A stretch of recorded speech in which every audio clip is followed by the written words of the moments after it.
Poco. Tahun lepas saya dah lakukan pengenalan peranti Poco terbaru seperti itu. Tapi berbeza kali ini saya akan lebih profesional. Hai, anda bersama dengan saya Fahim Zaha untuk pandang pertama Poco X3 Pro. Sebab itulah saya kena lebih profesional sebab ini adalah peranti Poco yang lebih pro. Jika anda teliti dengan betul-betul, Poco X3 Pro ni langsung tiada beza dengan Poco X3 NFC dari segi rekaan dan luaran. Beza yang paling ketara yang menurut Poco adalah kaca perlindungan pada peranti ini telah dikemas kini ataupun telah dinaik taraf kepada Gorilla Glass 6 berbanding dengan generasi lama yang digunakan pada Poco X3 NFC. Kemudian beza utama sekali adalah pada kamera utama yang mana Poco X3 Pro hanya menggunakan kamera 48 megapiksel dan X3 NFC adalah 64 megapiksel. Jadi mungkin fotografi bukan fokus utama pada peranti ini. Tetapi ada kejutan lain yang Poco tawarkan melalui peranti ini, iaitu dalamannya adalah lebih berkuasa dan boleh bertindak sebagai sebuah peranti mercu. Peranti ini buat pertama kalinya dijana dengan chip pemprosesan Snapdragon 860. Ya, ia adalah satu chip 800 terbaru yang dilancarkan pada tahun ini yang mana berasaskan Snapdragon 855 Plus. Dalam kajian yang saya lakukan, Snapdragon 860 dan 855 Plus akan tiada beza. Dan Snapdragon 860 pula hanya terhad kepada 4G sahaja yang mana pada hemat saya adalah keputusan yang bijak daripada Poco.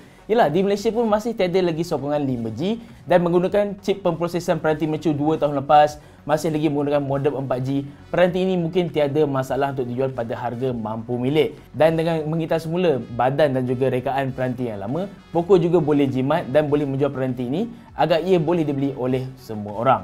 Untuk skrin, ia masih lagi sama 6.67 inci dot display, skrin berlubang di tengah dan adalah LCD. Ia juga masih lagi menyokong kadar segar semula 120Hz.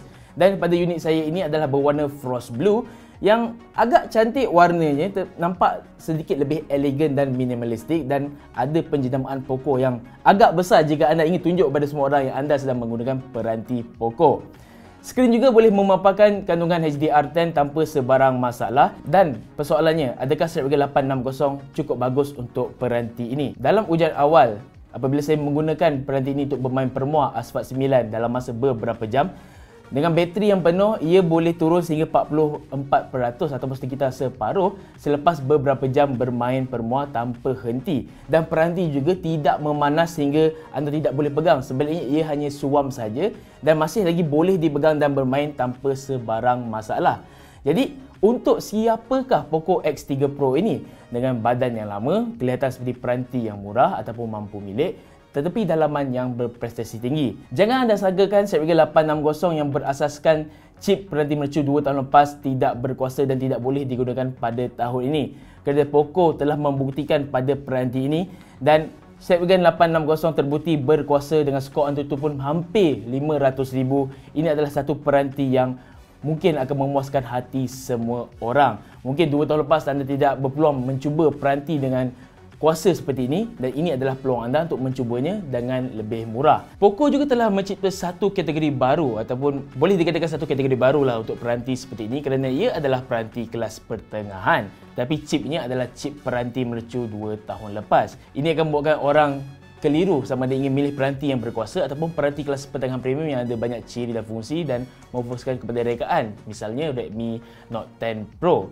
Tetapi Poco X3 Pro ni kalau kita lihat harga yang telah tertulis sebelum ini, harganya adalah sekitar €239, iaitu jika kita tukar adalah sekitar 1,300 dan kita tahu harga euro biasanya adalah lebih mahal kerana ada pelbagai cukai. Ini bermakna peranti ini tidak mustahil jika dijual pada harga sekitar bawah 1,300. Mungkin 1,299. Jika benar harganya adalah sekitar 1,300 saja, Poco X3 Pro ni bukan saja pembunuh peranti mercu, sebenarnya juga adalah pembunuh peranti kelas pertengahan lain kerana peranti ini menawarkan pelbagai fungsi dan ciri anda boleh gunakan dan kurang gimmick seperti peranti kelas pertengahan premium lain-lain. Jadi, buat masa ini itu saja yang saya boleh kongsikan kepada anda semua mengenai Poco X3 Pro. Nantikan ulasan kami di Amans untuk ketahui adakah peranti ini benar-benar pro ataupun tidak. Jadi, itu saja daripada saya Fahim. Jumpa lagi dalam video Amans akan datang. Assalamualaikum.